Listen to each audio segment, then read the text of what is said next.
है आप लोग का एडीफाई चैनल पे। आज हम लोग करंट का इम्पोर्टेंट पॉइंट देखेंगे और आने वाले एग्जाम में बहुत इंपॉर्टेंट है। चाहे यूपीपीसीएस बोले, चाहे बीपीएससी बोले, चाहे कोई भी वनडे एग्जाम हो, उसके लिए बहुत इंपॉर्टेंट। पहली बात यहाँ पे बता देना चाह रहे हैं कि ये जो भी हमारा आएगा यूपीपीसीएस का टारगेट रखे हैं या किसी का, लेकिन हम ज़्यादातर फोकस रख रहे हैं यूपीपीसीएस। ठीक है, यूपीपीसीएस में क्या होगा कि आप मान के चलिए कि 6 महीने का करंट अफेयर आएगा। कितने महीने का? 6 महीने का करंट अफेयर। इस पे बहुत ज़्यादा फोकस रखना है। लेकिन जब अक्टूबर में एग्ज़ाम हुआ था तो अक्टूबर से या 1 महीना पहले सितंबर से लेके और 15 मई तक आप लोग क्या करें? करंट अफेयर पढ़ें। इससे ज़्यादा नहीं पढ़ना है। पढ़ेंगे तो माइंड का एक कैपेसिटी होता है, उस कैपेसिटी से ज़्यादा आप उसमें ठूस भी नहीं सकते। और बहुत सारे सब्जेक्ट भी हैं। यकीन मानिए, मेरा 3 बार से प्री निकल रहा है, बीपीएससी भी निकला, यूपीपीसीएस भी निकला, तो मैं अपने एक्सपीरियंस से बता रहा हूँ। आप कुछ इधर उधर ना भागें, जो भी है यहाँ पे बताया जा रहा है उसे बहुत ध्यान से सुन लें। दूसरी बात है कि ये वीडियो बहुत इंपॉर्टेंट है और मैं फालतू की चीज़ नहीं बताऊँगा, क्योंकि हमारा मेन एम है set the target and hit the target. तो यहाँ सेट किया हुआ टारगेट है और उसको हिट करने जा रहे हैं, तो पूरा वीडियो देखिएगा। दूसरी बात, आप इस चैनल को सब्सक्राइब कर लीजिएगा, क्योंकि आपको नोटिस जो है कि कब वीडियो अपलोड कर रहे हैं वो मिलता रहे। चलिए आगे बढ़ते हैं। पहला न्यूज़ ये है कि आंध्र प्रदेश के 13 नए जिले बने। कितने? 13। अब कितने बढ़ के हो गए? 13 से 26 हो गए। आंध्र प्रदेश के जिले कितने हो गए? 26 हो गए। अच्छा, इसमें एक और यूपीपीसीएस का पेड सवाल है कि लोकसभा निर्वाचन क्षेत्र कितना है? यहाँ पे 25 है। ठीक है, ये 13 का नाम रटना जरूरी नहीं है। पहला पॉइंट ये हुआ। नेक्स्ट, अब हम चलें कि नागालैंड, जो नागालैंड है वो देश की पहली कागज रहित विधानसभा हो गया है। तो डायरेक्ट क्वेश्चन आने वाला है कि देश की पहली कागज रहित विधानसभा कौन है? नागालैंड है। ठीक है, अब इसमें क्या इंपॉर्टेंट है कि नागालैंड की विधानसभा में कितने सीट हैं? 60 है। ठीक, उसके बाद हमारा कोई इसमें इंपॉर्टेंट नहीं है। अब 5 राज्यों में विधानसभा चुनाव हुआ 2022 में, ये आप लोग जानते होंगे। 10 मार्च को क्या हुआ? चुनाव परिणाम घोषित हुआ। और 5 राज्य कौन कौन थे? पंजाब, गोवा, उत्तराखंड, मणिपुर और उत्तर प्रदेश। कौन कौन? पंजाब, गोवा, उत्तराखंड, मणिपुर और उत्तर प्रदेश। ये 5 राज्य में चुनाव हुआ, जिसका परिणाम 10 मार्च को घोषित हुआ। अब हम चलते हैं कि एक एक विधानसभा के चुनाव के बारे में हम देख लेते हैं। तो पहला है पंजाब का। तो पंजाब का जो भी है चुनाव का परिणाम आया, वो कितने संख्या थी विधानसभा के निर्वाचन क्षेत्र की? कुल संख्या कितनी है? तो 117 है पंजाब में। ठीक है, कौन जीता? आम आदमी पार्टी जीता। और भगवंत मान क्या बने? यहाँ के मुख्यमंत्री। ठीक है, दूसरा है गोवा। गोवा में जो चुनाव हुआ, गोवा में चुनाव में यहाँ पे सीट कितनी है? 40 है विधानसभा सीट। और यहाँ के मुख्यमंत्री कौन बने? प्रमोद सावंत बने। कौन बने? प्रमोद सावंत बने। ठीक है, नेक्स्ट उत्तराखंड का चुनाव हुआ। उत्तराखंड में चुनाव हुआ तो उसमें हमारा कितने सीट हैं? 47 सीट हैं। उत्तराखंड के विधानसभा के सीट कितना है? 47। कौन मुख्यमंत्री बने? पुष्कर सिंह धामी बने। ठीक है, और ये दूसरे कार्यकाल के लिए बने। नेक्स्ट मणिपुर में हुआ। मणिपुर में क्या हुआ कि यहाँ पे सीट कितने हैं? ऐसे राजनीतिक दल का कौन जीता ये नहीं पूछेगा, लेकिन एक बार पीडीएफ प्रोवाइड करेंगे, देख लीजिएगा। बट वो हमारा उम्मीद यही है और कि वो नहीं पूछेगा। तो 60 सीट है मणिपुर में। और यहाँ एन बीरेन सिंह लगातार दूसरी बार क्या बने? कार्यकाल के लिए ये मुख्यमंत्री चुने गए। नेक्स्ट है उत्तर प्रदेश। चूंकि यूपीपीसीएस देने जा रहे हैं तो यहाँ से सवाल बनने की बहुत ज़्यादा गुंजाइश है। तो ये कौन से 18वीं विधानसभा की चुनाव था? पहली बात। ठीक है, और 17वीं की विधानसभा की कार्यकाल कब खत्म हुआ? 14 मई को। यहाँ पे टोटल सीट कितने हैं विधानसभा के? 403। ये अक्सर पूछ लिया जाता है कि एससी के लिए यहाँ पे कितनी सीट है? तो एससी के लिए 84 है आरक्षित, और एसटी के लिए कितना? 2 आरक्षित है। ठीक है, अब इसमें देखें कि सबसे ज़्यादा वोट से जीतने वाले कौन थे? ये थे सुनील कुमार शर्मा। कौन थे? सुनील कुमार शर्मा थे, और भारतीय जनता पार्टी के हैं। और कौन से निर्वाचन क्षेत्र से? साहिबाबाद। कौन से निर्वाचन क्षेत्र? साहिबाबाद से जीते थे। अच्छा, इसी में पूछ लिया जाए कि ये, अच्छा इसके बारे में एक और बात जानना जरूरी है कि ये जो भी विधानसभा चुनाव हुए हैं उसमें सबसे ज़्यादा अंतर से जीत का रिकॉर्ड रहा किसका? सुनील कुमार शर्मा का। आप पूछ लेगा कि सबसे युवा कौन जीते? तो 2 लोग हैं। एक हरचंदपुर से कौन? राहुल राजपूत। और सैदपुर से कौन? अंकित भारती। ये 2 लोग जीते हैं और दोनों सपा से हैं। 25 साल एज है। और सबसे उम्र दराज अगर देखें तो आलम बदी जो 86 साल के हैं, ये आजमगढ़ के निजामाबाद से सीट जीते हैं। कहाँ से? आजमगढ़ जिला है उसमें निजामाबाद क्षेत्र से ये आलम बदी जीते हैं। ठीक है। और योगी ने अपना शपथ कहाँ लिया? एकाना स्टेडियम में। ठीक, ये दूसरे कार्यकाल के लिए शपथ लिए योगी आदित्यनाथ। नेक्स्ट है सघन मिशन इंद्रधनुष, चौथा स्टार्ट किया गया, चौथा। ठीक है। और ये जो सघन इंटेंसिफाइड मिशन इंद्रधनुष कब स्टार्ट किया गया था? तो ये याद रखना है कि 8 अक्टूबर 2017 को स्टार्ट हुआ था। नेक्स्ट है कि इसमें इंपॉर्टेंट कि इस मिशन का क्या उद्देश्य है कि सभी जिलों में 90% तक क्या पूर्ण टीकाकरण कवरेज प्राप्त करना। ठीक। और इस मिशन को 3 राउंड में संचालित किया गया है। ये चौथा राउंड है। इस मिशन के फोकस के लिए हो सकता है कि ऑप्शन में दे दिया जाए कि इस मिशन का फोकस क्या है, मुख्य बिंदु क्या है। तो पहला है सार्वभौमिक टीकाकरण की दिशा में अस्थायी लाभ प्राप्त करने में योगदान देना, और दूसरा है कि कोविड महामारी जो हुई थे 2019 के चलते जो नियमित टीकाकरण की धीमी पड़ी गति में तेजी लाना है। ठीक है। अब नेक्स्ट इंपॉर्टेंट क्वेश्चन है कि गोवर्धन संयंत्र इंदौर में स्थापित किया गया, किसने किया? नरेंद्र मोदी ने। गोवर्धन संयंत्र का किसने स्थापित किया? इंदौर में मोदी ने स्थापित किया। ये पूछा जा सकता है लेकिन मुझे उम्मीद नहीं है, लेकिन ये जान लीजिए कि Indore clinic energy private limited द्वारा ये स्थापित किया जाएगा। ये एसपीएन है, स्पेशल पर्पज व्हीकल है। ठीक है। गोवर्धन योजना, गोवर्धन योजना के बारे में कोई खास बात नहीं है। ठीक है। बस इतना जान लें कि ये योजना की घोषणा कब हुआ था? 2018 और 19 के बजट में हुआ था। नेक्स्ट है स्माइल योजना। ये पूछा जाएगा कि स्माइल योजना कहाँ से चला? तो नई दिल्ली से। कौन सा मंत्रालय चलाया? तो सामाजिक न्याय एवं अधिकारिता मंत्रालय ने चलाया। ठीक है। स्माइल का फुल फॉर्म क्या है? Support for marginal individual for livelihood enterprises, smile का फुल फॉर्म है। ठीक है। हिंदी में बोलेंगे आजीविका और उद्यम के लिए वंचित व्यक्तियों की सहायता। ठीक है। स्माइल योजना हो गया यहाँ पे। अब ये क्वेश्चन बहुत इंपॉर्टेंट कि अटल सुरंग को वर्ल्ड बुक ऑफ रिकॉर्ड में शामिल कर दिया गया। ठीक है। तो पहली बात है कि ये 10,000 फीट के ऊपर बना है। दूसरी बात है कि इस अटल सुरंग की लंबाई कितनी है? 9.2 किलोमीटर। ठीक है। 9.2 किलोमीटर, ये याद रखना है। कौन सी श्रेणी में है? तो पीरपंजाल श्रेणी में है। और रोहतांग दर्रे से गुजरती है। ये किसको जोड़ती है? मनाली को लाहौल स्पीति घाटी से जोड़ती है। ठीक है। अब नेक्स्ट इसमें इंपॉर्टेंट ये चीज है कि ये विश्व का पहला ऐसा टनल है, विश्व का पहला ऐसा टनल है जिसमें 4G कनेक्टिविटी दिया गया है। नेक्स्ट क्या है कि ये जो मनाली से लेह लद्दाख के बीच की दूरी, ये टनल 46 किलोमीटर कम कर दिया। ठीक। तो अभी हमने क्या बताया कि इसमें क्या क्या है? अटल सुरंग विश्व की सबसे लंबी राजमार्ग सुरंग है। ये वर्ल्ड बुक ऑफ रिकॉर्ड में शामिल हो गया। 10,000 फीट के ऊपर है लंबाई इसकी। टनल की लंबाई कितना है? 9.02 किलोमीटर। पीर पंजाल श्रेणी में है। मनाली को लाहौल स्पीति घाटी से जोड़ती है। और ये टनल विश्व का ऐसा पहला टनल है जो इसमें 4G कनेक्टिविटी है। और इस टनल के बन जाने से मनाली और लेह के बीच की दूरी कितना? 46 किलोमीटर कमी आ गई है। ये दूसरा important, statue of equality, statue of equality का नरेंद्र मोदी ने उद्घाटन किया। ठीक है। नरेंद्र मोदी जी ने उद्घाटन किया। पहली बात है कि ये 11वीं सदी के महान जो दार्शनिक और चिंतक हैं संत श्री रामानुजाचार्य के प्रतिमा कहाँ बनाया गया है?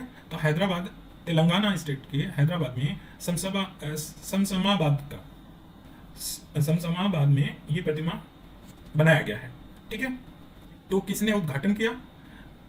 नरेंद्र मोदी ने। और किसकी मूर्ति बनी है? रामानुजाचार्य का। कहाँ? हैदराबाद में। और किस स्टेट में? तेलंगाना। ठीक है। ये 1000वीं जयंती है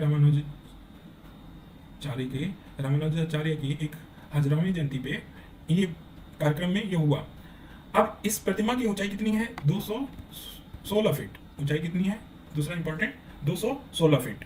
अच्छा, अब इसके पूछा जाएगा कि किसने बनाया, या ये जो भी अगर बनाया जाए तो राम सुतार का नाम, अगर अभी जो भी स्टैचू की बात बनाने के लिए आएगा तो राम सुतार का नाम याद रखिएगा। अगर राम सुतार हैं तो उसमें उसे मार्क कर दीजिएगा। कुछ पेड ट्रिक हैं जो बताया जाएगा लास्ट में, अभी नहीं, लेकिन राम सुतार ज़्यादातर बनाए हैं। ये विश्व की दूसरी सबसे ऊंची प्रतिमा है वर्ल्ड की, लेकिन ये दूसरी ऊंची प्रतिमा है, लेकिन कैसी? बैठी हुई मुद्रा में है।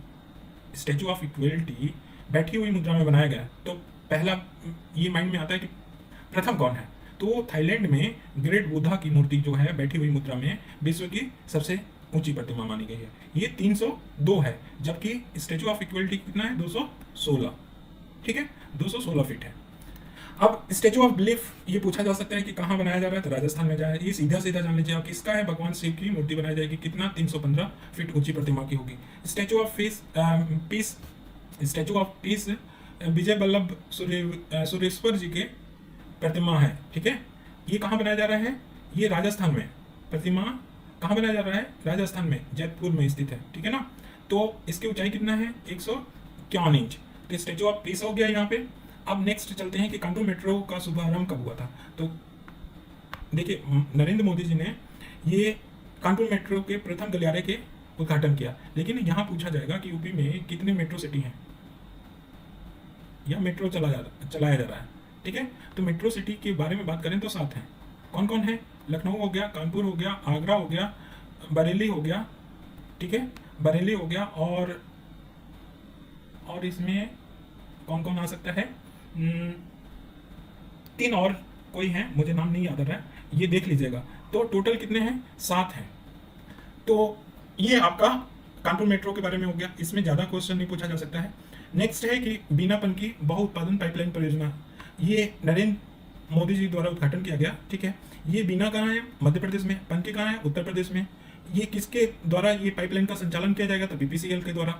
ये टोटल पाइपलाइन की लंबाई कितनी है, 356 किलोमीटर। कितनी है, 356 किलोमीटर, जिसमें 283 किसमें है, यूपी में है, और 73 किलोमीटर किसमें है, मध्य प्रदेश में। ठीक है, तो 3 चीजें इंपॉर्टेंट है, किसके द्वारा उद्घाटन किया गया, कौन संचालित करेगा, और इसकी लंबाई कितनी है। ठीक, आगे बढ़ते हैं। ये जो परियोजना है, कौन सी परियोजना की बात कर रही है, किया जा रहा है कि जो बीनापन की है परियोजना, ये कितने जिलों से आच्छादित करेगी। तो देखिए, ये 5 जिलों को आच्छादित करेगी। ये पूछा जा सकता है, लेकिन लेसेस चांसेस है। कौन कौन, ललितपुर, झांसी, जालौन, कानपुर देहात और कानपुर नगर। ठीक है, तो ये उत्तर प्रदेश के 5 जिले को आच्छादित करेगी, ये जो पाइपलाइन परियोजना है। ठीक है, तो यहाँ पे 4 हो गया। 4 चीजें याद रखना है, क्या क्या, कि किसने उद्घाटन किया, दूसरा किसके द्वारा संचालित किया गया, तीसरा हो गया कि इसकी लंबाई कितनी है, और चौथा हो गया आपका कि उत्तर प्रदेश के कितने जिलों से जा रहा है। ठीक है, अब स्वास्थ्य राज्य प्रगतिशील भारत रिपोर्ट आया। स्वास्थ्य राज्य प्रगतिशील भारत रिपोर्ट आया, किसके द्वारा ये निकाला गया, तो नीति आयोग द्वारा। ठीक है, पहला, ये कौन सा संस्करण है, चौथा है। ठीक है, इसमें विश्व बैंक के तकनीकी सहयोग भी शामिल है, और इसका आधार वर्ष क्या है, आधार वर्ष लिया गया 2018-19, और संदर्भ वर्ष कौन सा है, किस वर्ष के बारे में बात किया जा रहा है, 19-20 के बारे में। तो चले देखिए इस रिपोर्ट में क्या बताया गया कि बड़े राज्यों में केरल, तमिलनाडु और तेलंगाना, ये सिर्फ 3 राज्य हैं जो टॉप मोस्ट में हैं, और केरल को लगातार क्या है, चौथी बार सर्वश्रेष्ठ प्रदर्शक राज्य घोषित किया गया है। ठीक है, अब नेक्स्ट बात करें कि अगर देखें यहाँ पे सीधे सीधे फर्स्ट रैंक पे है केरल, तमिलनाडु और तेलंगाना। यहाँ पे याद करने वाली बात यह है कि अंतिम स्थान पे 19वां स्थान है किसका, यूपी का है। ठीक है, लेकिन वहीं अगर पूछे कि वार्षिक वृद्धिशील प्रदर्शन में कौन है नंबर 1, तो उत्तर प्रदेश की बात आएगी। ठीक है, तो ये हुआ स्वास्थ्य राज्य प्रगतिशील भारत रिपोर्ट में। तो 3 राज्य को ऊपर के याद रखना है। उत्तर प्रदेश का कितना स्थान है, 19वां है। अब नेक्स्ट चलते हैं कि हिमाचल प्रदेश में जल विद्युत परियोजनाओं को लॉन्च किया गया, वो कितने हैं, 5 हैं। ठीक है, अब ये जल विद्युत परियोजना के कुछ इंपॉर्टेंट चीजें हैं कि किस नदी पे है वो देखा जाएगा। तो पहला है रेणुका जी बांध, कहाँ हम बात कर रहे हैं, हिमाचल प्रदेश की बात कर रहे हैं। ठीक है, तो किस नदी पे है, गिरी। तो गिरी और टोन यमुना की सहायक नदी है, टोन। ठीक है, तो गिरी पे बना है रेणुका जी बांध, पहली बात। तो कितनी कैपेसिटी का है ये, 40 मेगावाट का। नेक्स्ट हम चलें तो लुहरी चरण जल विद्युत परियोजना की बात करें तो ये रन ऑफ द रिवर परियोजना है। कहाँ है, कुल्लू और शिमला जिले में स्थित है। किस नदी पे, सतलज नदी पे। कैपेसिटी कितना है इसका, 210 मेगावाट। अब नेक्स्ट है कि धौला सीधी परियोजना, किस नदी पे बना है, ब्यास नदी पे। क्षमता कितना है, 66 मेगावाट। और सावड़ा कुड्डू जल विद्युत परियोजना, ये भी हिमाचल प्रदेश में है। किस नदी में बना है, पब्बर नदी पे। और सुन्नी बांध जल विद्युत परियोजना सतलज नदी पे है। इसकी कैपेसिटी कितना है, 382। आपको ये पीडीएफ प्रोवाइड कर दिया जाएगा, आप लोग पढ़ लीजिएगा। ये जो बोल रहे हैं इसको सुनते चले बस। तो ये हिमाचल प्रदेश के जल विद्युत परियोजना 5 बता दिए। आप चलते हैं सुशासन सूचकांक के बारे में। ये दिसंबर में जारी हुआ पहली बात है कि कौन जारी करता है, तो ये कार्मिक और लोक शिकायत एवं पेंशन मंत्रालय द्वारा ये जारी किया जाता है। कौन सा संस्करण है? ये संस्करण है हमारा द्वितीय। पहली बार कब जारी हुआ था? 2019 में। ठीक, अगर देखें तो समूह ए में गुजरात नंबर 1 पे है, समूह बी में मध्य प्रदेश नंबर 1 पे है, अगर पूर्वोत्तर और पहाड़ी क्षेत्र में देखें तो हिमाचल प्रदेश नंबर 1 पे है, और केंद्र शासित प्रदेश में देखें तो दिल्ली नंबर 1 पे है। ठीक, मीन्स में लिखने के लिए ये पॉइंट इंपॉर्टेंट हो सकता है कि सुशासन सूचकांक के कौन से क्षेत्र हैं, तो कौन से क्षेत्र हैं, इस पे आप डायमेंशन खोल सकते हैं, तो मीन्स के लिए इंपॉर्टेंट है। बी में पहली बात है कि बी समूह में उत्तर प्रदेश का स्थान कितना है? 5वां है, तो किस समूह में आया है? बी समूह में। अच्छा, अभी महिलाओं के लिए विवाह की न्यूनतम आयु में वृद्धि के लिए केंद्रीय मंत्रिमंडल ने क्या कर दिया? संशोधन को मंजूरी दे दिया। तो पहला क्वेश्चन उठ जाएगा कि कौन से अधिनियम में संशोधन होगा? तो बाल विवाह अधिनियम 2006 में संशोधन किया जाएगा। ठीक है, इसमें क्या है? पुरुषों का 21 रखा गया था, महिलाओं का 18 साल रखा गया था, अब बढ़ा के इसको भी 21 कर दिया गया। तो भारत में महिलाओं और पुरुषों की विवाह की न्यूनतम कानूनी आयु एक समान हो जाएगी। ठीक है, तो ये क्यों किया गया है? ये मीन्स के लिए इंपॉर्टेंट है, प्री में तो ये है ही है। अब आते हैं सरयू नहर राष्ट्रीय परियोजना में। तो कहाँ से उद्घाटन किया गया? तो बलरामपुर जिले से। ठीक है, बलरामपुर जिले से उद्घाटन किया गया राष्ट्रीय परियोजना, पहली बात। दूसरी बात है कि इस परियोजना के तहत कितनी नदियों को लिंक जोड़ने की बात किया गया है? तो घाघरा, सरयू, कौन कौन?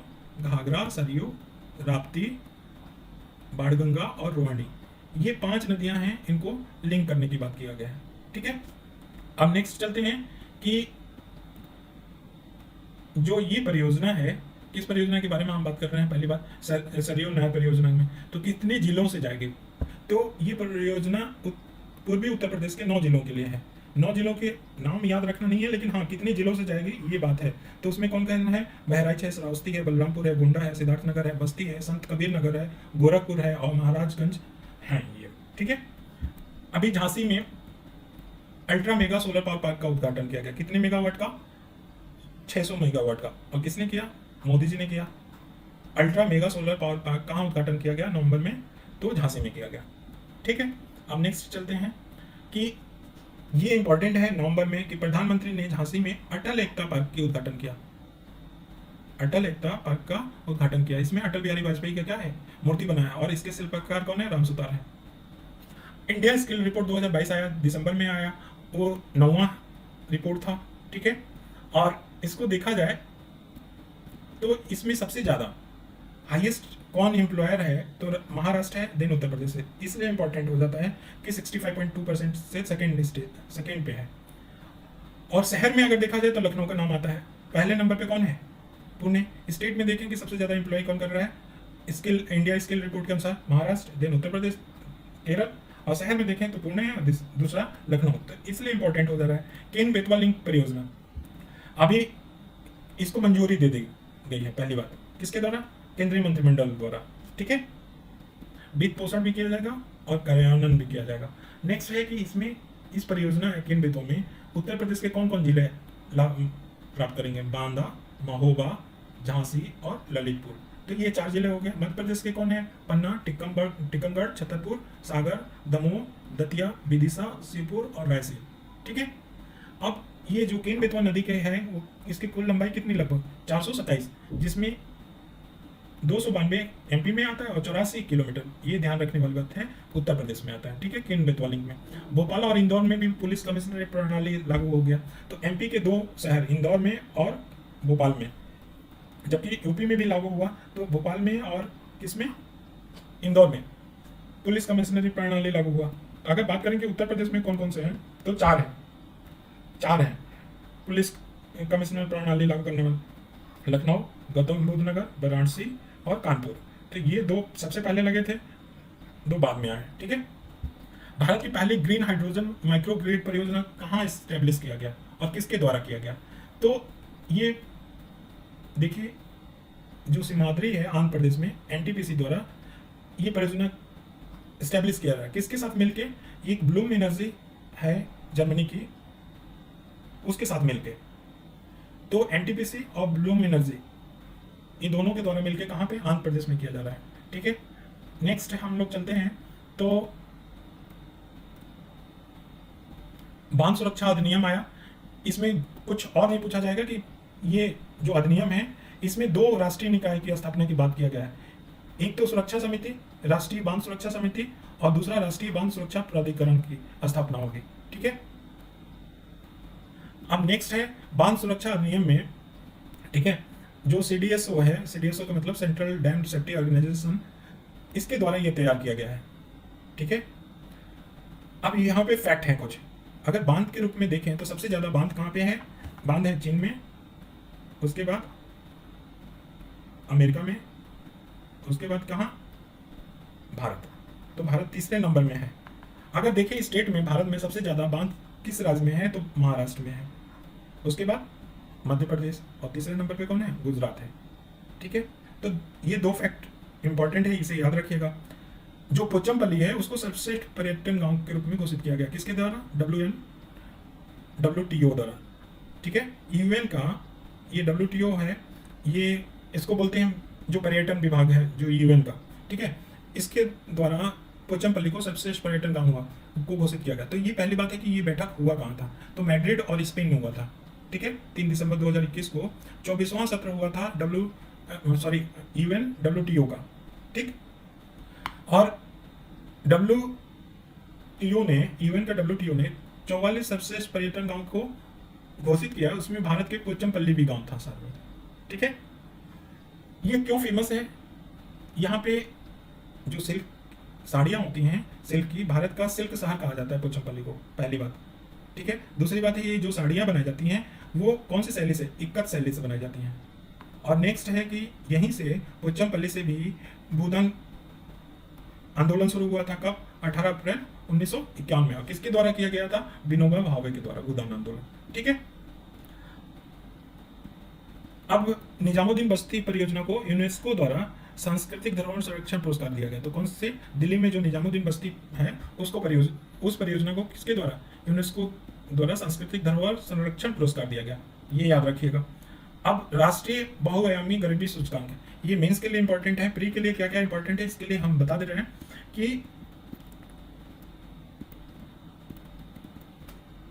किसके द्वारा एमपीआई लागू किया जाता है? तो नीति आयोग नोडल एजेंसी है इसको लागू करने के लिए, या संकेत। हाँ, दूसरी बात है ये क्वेश्चन प्रोबेबिलिटी है कि जो एमपीआई में है वो 10 सूचकांक पे 10 संकेत पे कलेक्ट किया जाता है, लेकिन भारत ने 2 एक्स्ट्रा किया है।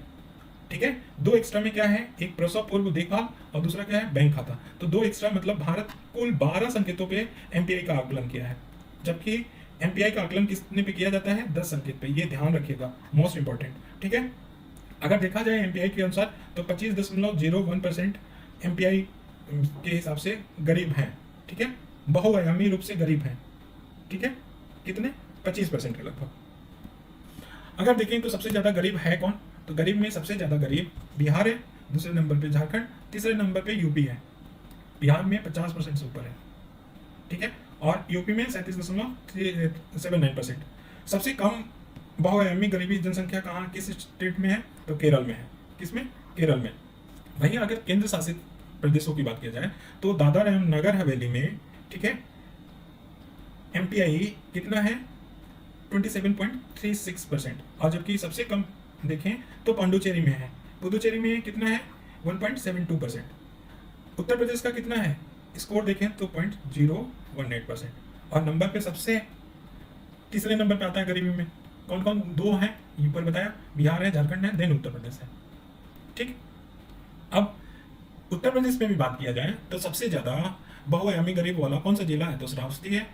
और सबसे कम जिला कौन है? लखनऊ है। ये हो सकता है, एक बार देख लीजिएगा, लेकिन कम प्रोबेबिलिटी है पूछे जाने का। ठीक है, नेक्स्ट में हमारा क्या है कि जो एसडीजी सारे सूचकांक और डैशबोर्ड जारी किया गया तो उसमें कितने एसडीजी को लेके किया जाता है? देखिए, यूएन द्वारा 17 एसडीजी को निर्धारित किया गया, लेकिन यहाँ पे एसडीजी शहरी सूचकांक में 77 संकेत और 15 एसडीजी गोल लिया गया है। ठीक है, और 15 के साथ साथ 16 इसके उपलक्ष्य को लेके डैशबोर्ड बनाया गया। तो सिर्फ इतना ध्यान रखना है कि जो शहरी सूचकांक एसडीजी का बनाया जा रहा है डैशबोर्ड में, तो 15 एसडीजी गोल को लेकर बनाया गया है। ठीक है ना, 17 नहीं। ठीक है, अगर इस सूचकांक में देखें तो शिमला को प्रथम मिला है शहर को, कोयम्बटूर को द्वितीय, और चंडीगढ़ को तृतीय, और तिरुवनंतपुरम को 4th नंबर पे। अगर एसडीजी में शहरी सूचकांक के उत्तर प्रदेश में देखें तो उत्तर प्रदेश में जो लखनऊ है वो 36 नंबर पे है, देन कानपुर है, ठीक है। तो एसडीजी में अगर देखें उत्तर प्रदेश में टॉप पे कौन है, तो लखनऊ है। स्वच्छ सर्वेक्षण की बात है कि कौन जारी करता है, तो भारत सरकार की आवासन और शहरी कार्य मंत्रालय द्वारा जारी किया जाता है, ठीक है। अभी जो रिपोर्ट आया ये छठा है, कौन सा है, छठा है। इसमें एक पुरस्कार की एक श्रेणी जोड़ा गया जिसको बोला गया प्रेरक दौड़ सम्मान, ठीक है ना, ये एक्स्ट्रा जोड़ा गया। अगर छठा सर्वेक्षण को देखा जाए तो ये संस्करण विश्व का सबसे बड़ा शहरी स्वच्छता सर्वेक्षण बन गया है, ठीक है।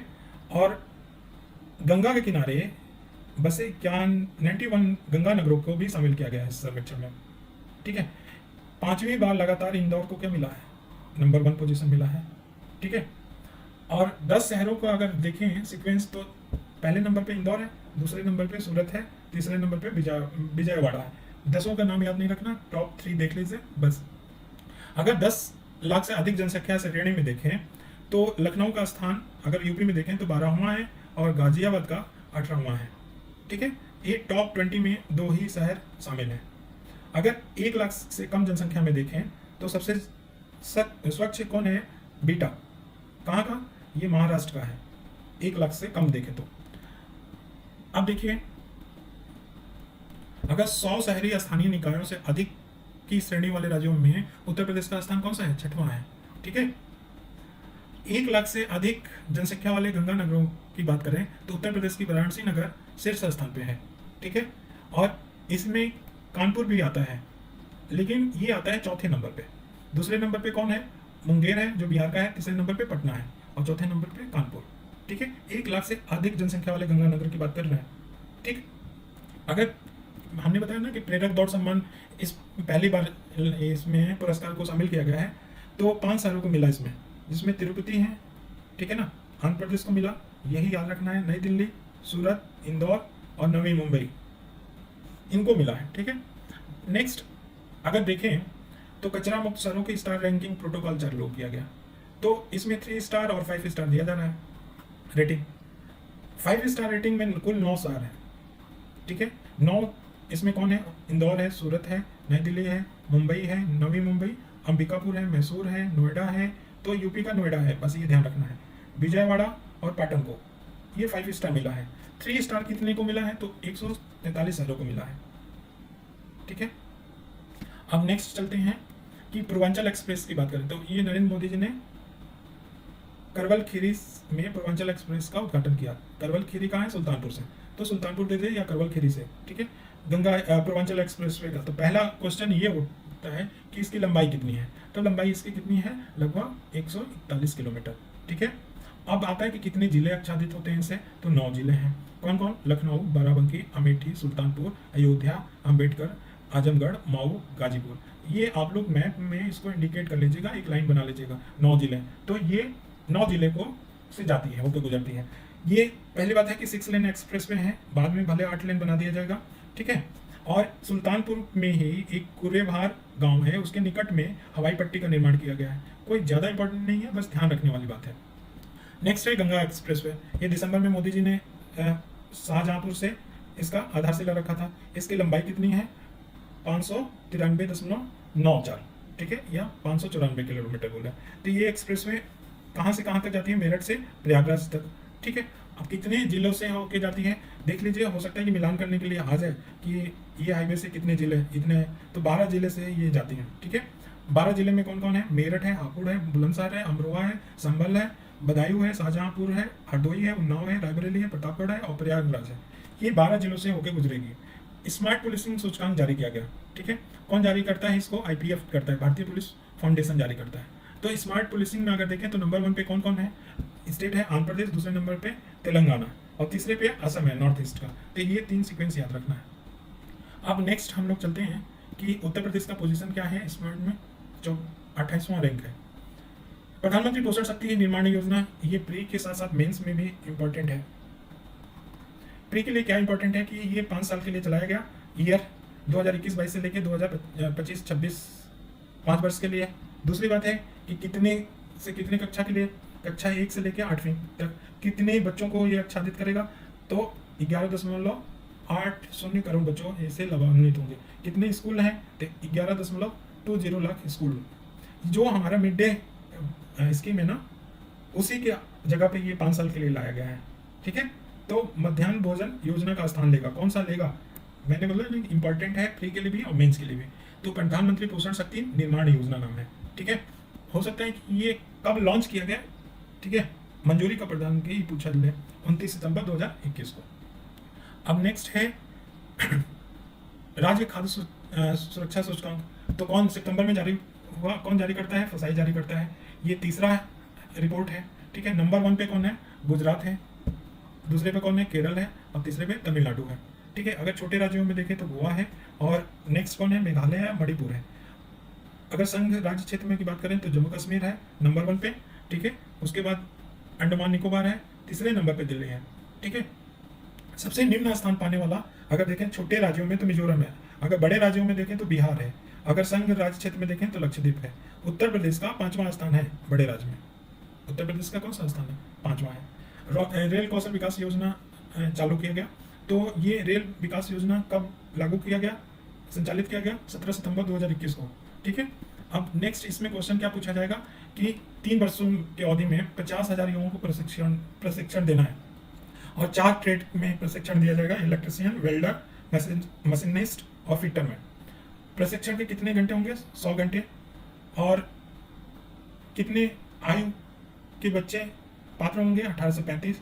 ठीक है, और इसकी नोडल एजेंसी कौन होगा? बनारस का लोकोमोटिव वर्क्स।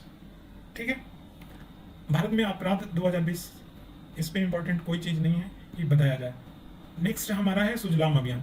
सुजलाम अभियान, पहली बात है कि ये आज़ादी का अमृत महोत्सव के अंग के रूप में स्टार्ट, पहला इंपॉर्टेंट है।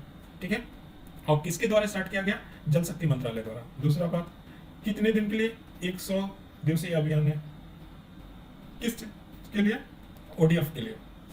ठीक है, यह अभियान देश के गांव में अल्प समय में त्वरित गति से ODF प्लस के दर्जे को प्राप्त करने के उद्देश्य से संचालित किया जा रहा है। ठीक है, अब नेक्स्ट है कि इंदौर भारत का जल अधिक वाला शहर बन गया है। कौन? इंदौर। वाटर सरप्लस वाला शहर घोषित कौन किया गया है? इंदौर किया गया है।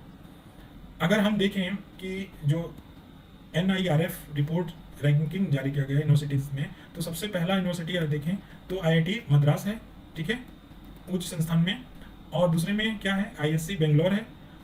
5वें स्थान पे कौन है? कानपुर है। और 10वें स्थान पे बनारस है। मतलब कहने का कि 10 में से यूपी के 2 हैं, एक तो कानपुर और एक BHU। ठीक है, अब नेक्स्ट हम लोग बात करते हैं कि प्रबंधन में, मैनेजमेंट में कौन नंबर 1 है? तो अहमदाबाद को प्रथम नंबर मिला है। ठीक है, और बेंगलोर को दूसरा नंबर। अगर हम मेडिकल में देखें तो एम्स जो नई दिल्ली वाला है उसको प्रथम मिला है। ठीक है, ये इंपॉर्टेंट फैक्ट कुछ हो गए। अगर कॉलेज में देखें तो मिरांडा हाउस को नंबर 1 मिला है। कारगिल आंदोलन समझौता 4 सितंबर 2021 को हुआ था। ऐसे सितंबर के बाद वाले, पहले वाले नहीं आएंगे। बस इतने जान लीजिए कि इस समझौते में कारगिल कल्याण परिषद के गठन किया जाएगा।